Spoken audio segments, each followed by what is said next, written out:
Welcome back. The president did an interview with Time magazine the other day about truth-telling. The Washington Post fact checker says during that conversation, again, about truth-telling, the president said at least 14 things that were demonstrably false. When Time's Michael Scher raised credibility questions during the conversation, the president played this card. Quote, "I can't be doing so badly because I'm president and you're not." He is president, but just 65 days into his presidency, the can't be doing so badly part is a little bit more than debatable. Last week was a horrible week for the president, and he began it in precarious political standing. Take a look here. Just 37% of Americans approved of the job he was doing as president heading into last week. 56% disapproved. That's according to a Quinnipiac University poll.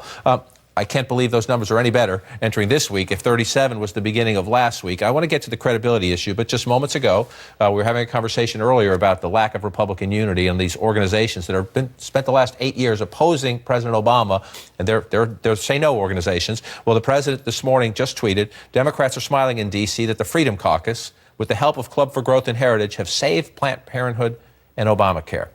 So you were noting during the break when we were reading this, the other day he was careful not to criticize Republicans. That's very much a shift. Right before he went into the Oval Office to give us the remarks on Friday about why this bill went down, he was told, focus on the Democrats. Do not attack fellow Republicans. And he kept to that promise. And he spread the blame out to everybody when it came to Democrats. But he applauded Republicans. He had Tom Price and Mike Pence standing right behind him. He said, I'm not going to recommend getting rid of Paul Ryan. He told me that in the Oval Office. Now he's shifting a little bit. He's turning away from just keeping that blame on Democrats, and now he's starting to focus on Republicans. And this often happens. He says one thing, and then as things settle in with him, and he sort of processes what's happening, he changes his focus. So let's come back to the credibility question, and you could raise it again in the context of what happened yesterday. In the morning, he tweets, "Watch Judge Jeanine," the day after saying, "I'm all with Paul Ryan. Paul Ryan fought hard. Paul Ryan has trouble to deal with. I like Paul Ryan." And Judge Jeanine comes on and says, "Paul Ryan must go." That's a credibility question for the president too, I think. Look at his standing right now. 56% of Americans disapprove of his job performance. 60% say he's not honest. 55% question his leadership skills. 66% say he's not level-headed. Now, he's a new president. We are 65 days in. I want to say repeatedly, Donald Trump has defied every law of political gravity 1,000 times. And so don't put anything in cement. But 65 days in, those numbers are horrible. Yeah, and there are completely, obviously, paths to climb out of this. But the paths require decisions that we haven't seen him make so far. There is one path that would be controversial and perhaps jeopardize a whole series of Republican leadership situations, but could cement President Trump's popularity if he decided to reach across the aisle and look for commonalities with Democrats. There's another area in which he stops personal attacks on people and brings people together. But if things go on the way that they have been going on, it's hard to see the path. One interesting nugget from that Quinnipiac poll was that on March 7th, it was 55% of American voters say that they don't trust him. Just now, last week, it's up to 60. Right. So as they watch, they don't like it. Just 1 second. One of the things, when you raise this credibility question and you say, why does the president say so many things that are just demonstrably not true? A lot of Trump supporters push back, saying lots of presidents say things that aren't true. And that's certainly true. We did not trade weapons or anything else for hostages, nor will we. I did not have sexual relations with that woman, Ms. Lewinsky. Intelligence gathered by this and other governments leaves no doubt that the Iraqi regime continues to possess and conceal some of the most lethal weapons ever devised. Under the reform I've proposed, if you like your doctor, you keep your doctor. If you like your health care plan, you keep your health care plan. These folks need to stop scaring everybody. I want to set Bill Clinton aside.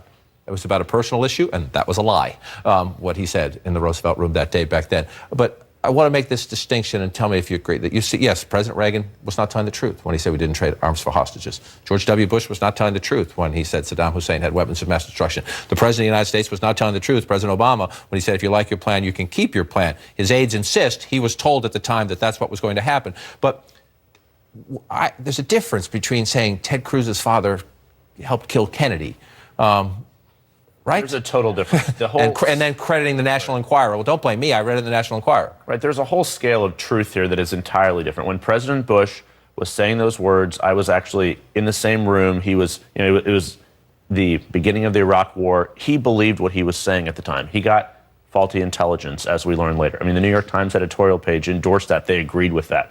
I think this is entirely different than what the president is doing right now. The whole idea of truth is simply out the window. We saw it with the British, suggesting that the British spy agencies were somehow involved in this surveillance game. But Judge Napolitano said they were. Judge Napolitano said they were, and he's not been on the air since. Right. So the reality how many times did Trump think that he was believing himself when he said on the campaign trail, Obamacare repeal and replace is going to be the first thing I do? Right. He believed it at the time, and it was the first thing. And he also said, "Who knew it would be this hard?" And that may be the most honest thing he said. Is there a price to pay? We talk about this sometimes separately because he did win. He did this during the campaign too, and he won. But is there a price to pay now that we're in the governing mode, where you don't? He said we'd be tired of winning. We're not tired of winning yet because he hasn't had any big wins yet. Does this get connected at some point? Yeah, I mean, because one, you lose political capital in trying to sell your agenda. How much political capital does he have on the Hill right now? I'm not sure how much at all. And look, this is a president that has not been tested by any significant real outside event that has shifted his presidency in his first 2 months in office. What happens when there's a real crisis, domestically or internationally, in which he has to make a very difficult decision? And how does he sell the American public and the international public to get behind America's direction? And if his credibility continues to fall, that's going to be much, much harder to sell the public on something like this. So this has significant ramifications. Well, the credibility question was never sort of like part and parcel of his popularity and his rise. It was his ability to connect emotionally with people, to tap into the feelings of frustration they were having with the status quo. It wasn't like people were like rallying around Donald Trump because they were like, you can take every single thing he says to the bank, right? So the kind of rhetorical misstatements and like, oh, whatever, that was baked into the campaign. The difference is that when you're governing instead of campaigning, there's a different broad expectation in crisis moments like this. Does it change his numbers significantly below 37? Not necessarily, but does it impede his ability to get above 50% again? Maybe. But he's president, and you're not. And I'm not. You're not. Everybody sit tight. The New York Times calls him a lapdog. Nancy Pelosi prefers to call him a stooge. Critics of the House Intelligence Committee chairman say his priority seems to be protecting the president, not investigating Russia's election meddling.